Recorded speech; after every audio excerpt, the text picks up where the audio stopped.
একদিন মক্কার ধনী ব্যক্তি উমাইয়া তার কৃতিদাস বেলাল হাফসি রাদিয়াল্লাহু তাআলা আনহুকে বলল, হে বেলাল, মক্কা থেকে ব্যবসায়ীরা মালামাল নিয়ে সিরিয়ায় যাবে, তুমিও তাদের সাথে আমার মালামাল নিয়ে যাবে। সিরিয়ায় মালামালগুলো বিক্রি করে তাদের সাথে আবার ফিরে আসবে।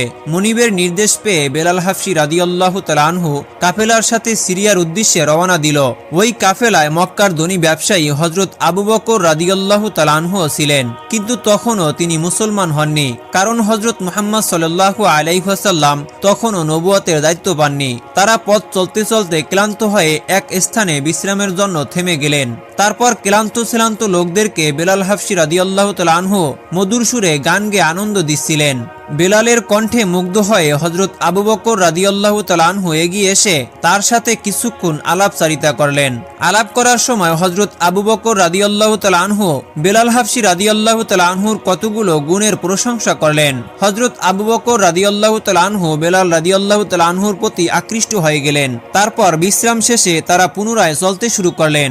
বেশ কিছুক্ষণ চলার পরে তারা একজন দরবেশকে দেখতে পেলেন। দরবেশ গাছের নিচে বসে আছেন। হযরত আবু বকর রাদিয়াল্লাহু তাআলা আনহু দরবেশের কাছে গিয়ে তার এক স্বপ্নের ব্যাখ্যা জানতে চেয়ে তাকে অনুরোধ করলেন। তখন দরবেশ বললেন, আপনি ইনশাআল্লাহ একজন ভবিষ্যতে নবীর সঙ্গী হবেন। সেই নবী আপনার গোত্র থেকেই জন্ম নিবে এবং সেই গোত্র থেকেই প্রকাশ পাবে। আপনি তারই প্রতিনিধি হবেন এবং তার মৃত্যুর পর আপনি হবেন তার উত্তরাধিকারীর খলিফা। এই দৃশ্য দেখে বেলাল হাফসি রাদিয়াল্লাহু তাআলা আনহু অবাক হয়ে গেলেন। তখন বেলাল রাদিয়াল্লাহু তাআলা আনহু এগিয়ে গিয়ে দরবেশকে জিজ্ঞাসা করলেন, আপনি যে নবীর কথা বললেন সেটা আবার কি জিনিস? তখন দরবেশ বললেন, নবী হলো আল্লাহর দূত। আল্লাহ পাক রব্বুল আলামিন তাকে লোকদেরকে সৎ এবং সত্যের পথে চলতে নির্দেশ দেন। বেলাল হাফসি রাদিয়াল্লাহু তাআলা আনহু এইসব কথা শুনে অবাক হয়ে তাকিয়েই রইলেন, কারণ মক্কার অন্যান্য লোকদের মতো তিনিও মূর্তি পূজা করতেন। ব্যবসার উদ্দেশ্যে রওনা করার পূর্বে মূর্তির পায়ে প্রণাম করতেন, আবার ব্যবসায় লাভবান হয়ে ফিরে এসে মূর্তির পায়ে বসে কৃতজ্ঞতা প্রকাশ করতেন। এবার বেলাল হাফসি রাদিয়াল্লাহু তাআলা আনহু ব্যবসা হতে ফিরে এসে হাবল নামক মূর্তির সামনে গেলেন এবং মনে মনে ভাবলেন, আচ্ছা, হাবল যদি এত শক্তিশালী হয় তাহলে সে নিজেকে রক্ষা করতে পারবে না কেন? আর কিছুদিন আগেই তো এই মূর্তির হাত ভেঙে গিয়েছিল। তারপর কিছু লোক তার হাত মোবারক আবার মেরামত করে দিয়েছিল। এভাবে বেশ কিছুক্ষণ বেলাল হাফসি রাদিয়াল্লাহু তাআলা আনহু মূর্তিগুলোকে নিয়ে গভীরভাবে চিন্তা করতে লাগলেন এবং তার মাথায় ঘুরপাক করতে লাগলো আসলে মূর্তি কি জিনিস। ফলে অনেক প্রশ্নই তার মনকে বিক্ষিপ্ত করে দিল। একদিন রাতে বেলাল হাফসি রাদিয়াল্লাহু তাআলা আনহু তার জন্য নির্ধারিত কক্ষেই মাদুরের উপরে শুয়ে থেকে চিন্তা করছিলেন। এমন সময় তিনি শুনতে পেলেন কে যেন ফিসফিস আওয়াজ করে তাকে ডাকছেন। বেলাল রাদিয়াল্লাহু তাআলা আনহু লক্ষ্য করে দেখলেন হযরত আবু বকর রাদিয়াল্লাহু তাআলা আনহু তাকে ডাকছেন। তারপর বেলাল হাফসি রাদিয়াল্লাহু তাআলা আনহু শোয়া থেকে দাঁড়িয়ে গেলেন। হযরত আবু বকর রাদিয়াল্লাহু তাআলা আনহু বেলাল রাদিয়াল্লাহু তাআলা আনহুর কাছে এসে বললেন, ভাই, আপনি শুনুন, আমি একটি সুখবর নিয়ে আপনার কাছে এসেছি। হযরত বেলাল হাফসি রাদিয়াল্লাহু তাআলা আনহু এদিক ওদিক তাকিয়ে বললেন, জনাব, সকাল পর্যন্ত কি অপেক্ষা করা যায় না? আবু বকর রাদিয়াল্লাহু তাআলা আনহু বললেন, না বেলাল, আমি তোমার মনিবের সামনে তা বলতে চাই না এবং এই প্রাথমিক অবস্থায় তার সামনে যাওয়া কোনো রকমেরই ঠিক হবে না। বেলাল হাফসি রাদিয়াল্লাহু তাআলা আনহু বললেন, সেটা কি জনাব? তখন আবু বকর রাদিয়াল্লাহু তাআলা আনহু বললেন, নবীর আবির্ভাব হয়েছে। হযরত বেলাল রাদিয়াল্লাহু তাআলা আনহু তখন বললেন, কে সেই নবী? আবু বকর রাদিয়াল্লাহু তাআলা আনহু বললেন, আব্দুল্লাহর পুত্র মুহাম্মদ সাল্লাল্লাহু আলাইহি ওয়াসাল্লাম। তখন বেলাল হাফসি রাদিয়াল্লাহু তাআলা আনহু বললেন, মুহাম্মদ সাল্লাল্লাহু আলাইহি ওয়াসাল্লাম আপনাকে কি বলেছেন? তখন হযরত আবু বকর রাদিয়াল্লাহু তাআলা আনহু বললেন, তিনি বলেছেন যে আল্লাহর কাছ থেকে তিনি ওহী পেয়েছেন।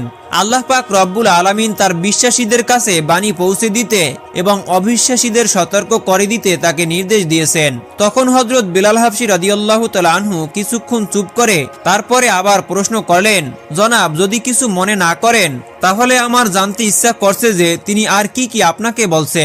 তখন হযরত আবু বকর রাদিয়াল্লাহু তাআলা আনহু বললেন, তিনি বলেছেন সবারই উচিত প্রাণহীন মূর্তিগুলোকে পুজো না করে এই সুন্দর পৃথিবী, আকাশ, বাতাস, চাঁদ, তারা, সূর্য, পৃথিবীর বাইরে সবকিছু যিনি সৃষ্টি করেছেন তারই ইবাদত করা। তিনি আরো বলেছেন যে আল্লাহ তাআলার কাছে সকল মানুষ সমান।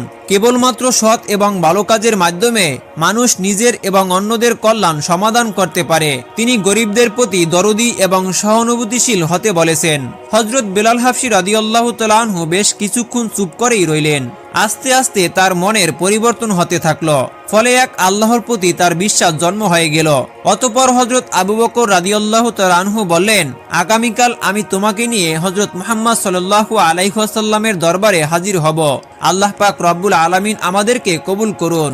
বেলাল হাবশী রাদিয়াল্লাহু তাআলা আনহুকে এই কথা বলেই হযরত আবু বকর রাদিয়াল্লাহু তাআলা আনহু চলে গেলেন। হযরত বেলাল হাবশী রাদিয়াল্লাহু তাআলা আনহু অনেকক্ষণ ধরে মহান সৃষ্টিকর্তার কুদরতের কথা ভাবতে লাগলেন। তার মনে হলো তিনি যেন এক নতুন জীবন পেয়েছে। ইসলাম ধর্ম গ্রহণ করার পরও বেলাল হাবশী রাদিয়াল্লাহু তাআলা আনহু প্রাথমিকভাবে তার কাফের মনিবের কাজ চালিয়ে যাবেন বলে সিদ্ধান্ত নিলেন। তারপর পরদিন রাতে আগের কথা মতো হযরত বেলাল হাবশী রাদিয়াল্লাহু তাআলা আনহু তার বন্ধু হযরত আবু বকর রাদিয়াল্লাহু তাআলা আনহার বাড়িতে গেলেন। সেখান থেকে তারা সতর্ক দৃষ্টিতে হযরত মুহাম্মদ সাল্লাল্লাহু আলাইহি ওয়াসাল্লামের বাড়িতে উপস্থিত হলেন।